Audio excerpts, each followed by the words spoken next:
Okay, so now we're going to look at the origin of magma. So most magmas originate in the uppermost mantle. The greatest are produced at divergent plate boundaries, or the greatest volumes. So these will be at mid-ocean ridges, so they are associated with some sort of seafloor spreading. Some of the magma is produced at subduction zones under convergence zones of either oceanic-oceanic or oceanic-continental lithosphere. In both cases, there is some oceanic lithosphere that is descending into the mantle, right? Again, check Chapter 2 for that. And then some magma is also produced at hotspots, or when crustal rocks are heated sufficiently that they will melt. So now we'll look at the generation of the magma from a solid rock. So since mining began a long time ago, and more specifically mining at depth, we've been more and more aware of the change in temperature with depth inside of the Earth. There is typically an increase in temperature as you get deeper and deeper within the Earth. And although the rate of temperature change varies considerably from one place to the other, the average of that increase is about 25 degrees Celsius per kilometer in the upper part of the crust. This increase with temperature with depth, I should say the increase of the temperature with depth, is what we call the geothermal gradient. So from the picture on this slide, you can see that a typical geothermal gradient has usually lower temperatures than those that are required for partial melting to occur. Meaning at any depth, usually if the geothermal gradient is at typical amounts, the temperatures won't be nearly as hot in order to melt the rocks nearby. Thus, under normal conditions, the mantle is solid. However, tectonic processes do trigger melting through various means, including reducing the rock's melting point. In other words, reducing the temperatures at which the rock changes from solid to liquid. So, if temperatures were the only factor that determined whether a rock melts, our planet would basically be a giant molten ball, covered with a very thin solid outer shell. However, this does not happen, and this is due to pressure.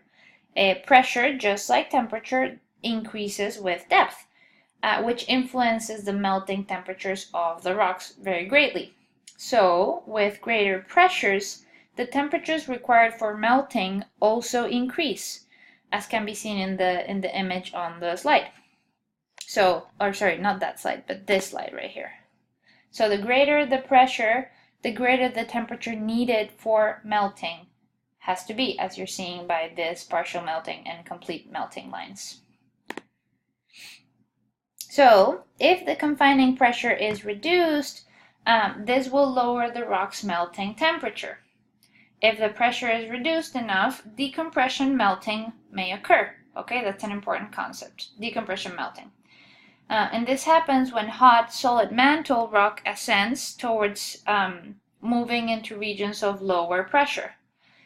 So this is what occurs in areas where tensional forces are in action, which is at divergent plate boundaries, where the overlying pressures are reduced, typically because the two parts of the lithosphere are being stretched away. So there's space in between those two different plates, so less pressure.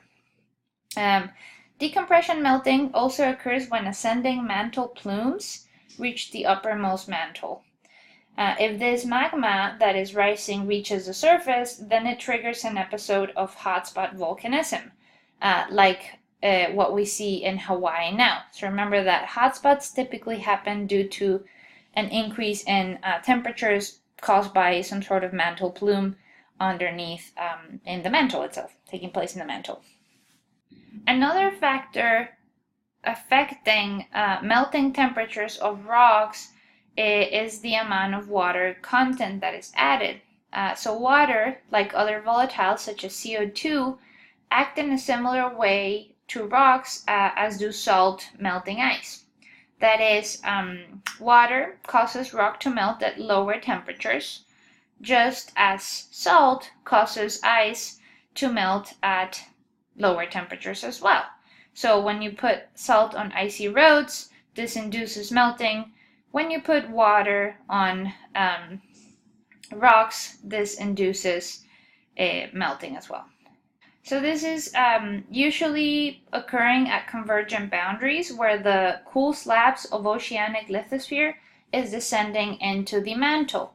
As it is descending, water that used to be in the slab is now driven out of it by the the water used to be in the overlying sediment of the slab, so it's driven out of it, and this liquids then migrate into the accretionary wedge of the hot mantle that lies directly above, or onto the slab right above it, at a depth of about 100 kilometers or so.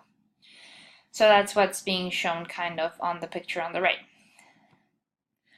Lastly, another way to induce melting and generate magma is through the raising of the temperatures above their typical melting point. So let's think of density for a second. Density is defined as mass over volume. So we know that when we increase the temperature of rocks, they expand. The ions want to move away from each other and occupy more space. So in that order, the volume of the rock increases with temperature increase, and with volume being inversely related to density, when the volume increases, the density decreases. So you should go ahead and check the little math problem on the slide, checking the two different volumes. So things that are less dense tend to be more buoyant and rise above things that are denser. So overall, we have magma rising closer towards the surface. So in summary, magma can be generated by three things. 1, decompression melting, caused by the decrease in confining pressure as the magma rises. 2, introduction of water or fluids, which lowers the melting temperature of hot mantle rock.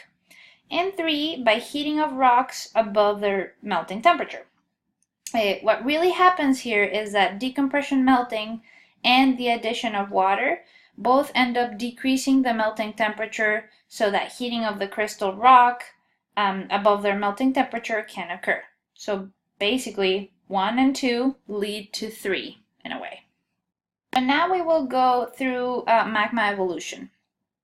It has been observed that volcanoes sometimes erupt lavas of different composition, which means that magmas can evolve during formation, which is why we have magmas ranging from ultramafic to felsic. Bowen, N.L. Bowen, decided to explore this idea. He was a scientist in the early 1900s, and he decided to explore this idea a little bit further. Bowen and his co-workers demonstrated through different experiments that a basaltic magma cools, or as a basaltic magma cools, the minerals tend to crystallize in a systemic fashion based on their melting temperatures. This figure below corresponds to figure 4.20 of your book. It's a little bit different. I like this figure a little bit more because it has a few added remarks, like the silica percentage per rock type, for example. The figure shows that the first mineral to crystallize is olivine, which is a ferromagnesian silicate of a single tetrahedron bonded with an iron or a magnesium ion, as you should know.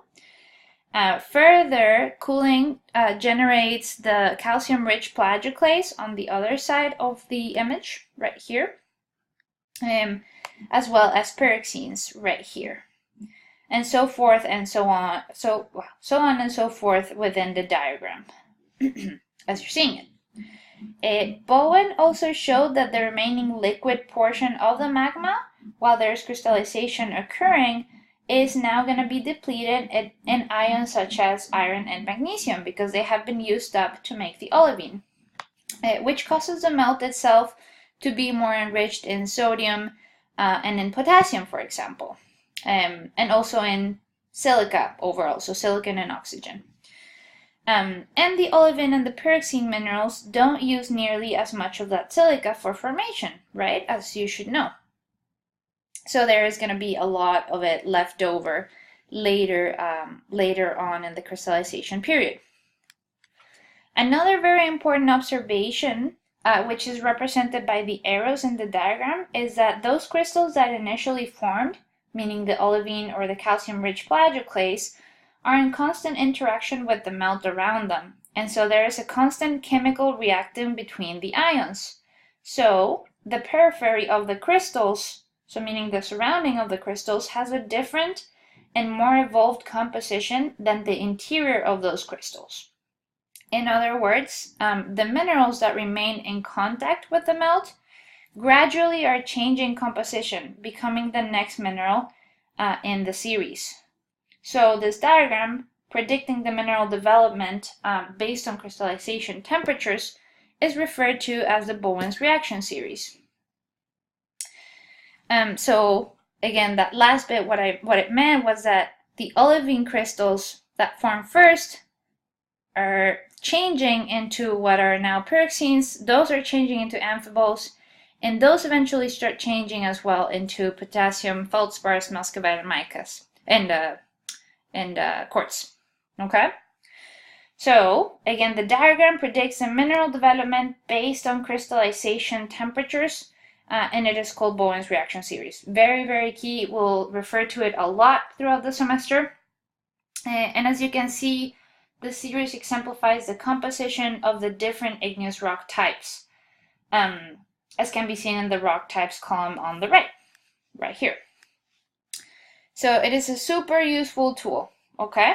And if you think about the different rock types that you're seeing, the mineral assemblages per rock type, so each of these rows, corresponds to what we had seen in the mineral composition diagram right here. So if you look at felsic, you got muscovite, quartz, k-spar, plagioclase, biotite, amphibole.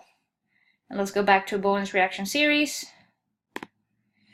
You got quartz, muscovite, potassium, feldspar, a little bit of sodium, plagioclase, basically, and biotite and amphibole. So it corresponds exactly like it should. In nature, however, despite the useful tool that Bowen's reaction series is, in nature, the earliest formed minerals can separate from the melt, thus halting the further chemical reactions and interrupting the series. So, for example, if olivine started forming and calcium-rich plagioclase started forming, but for whatever reason, those crystallized crystals, minerals, separated from the rest of the melt, then the remaining part of the melt is not going to be, is not going to contain those crystals anymore, and those crystals are going to occupy a different part of a rock, for example. And we'll go in more detail on this later on. So there are other ways in which magmas form differently than through the crystallization of a uniform magma body. So we'll look at 3 of these ways in which this can occur in the next few slides.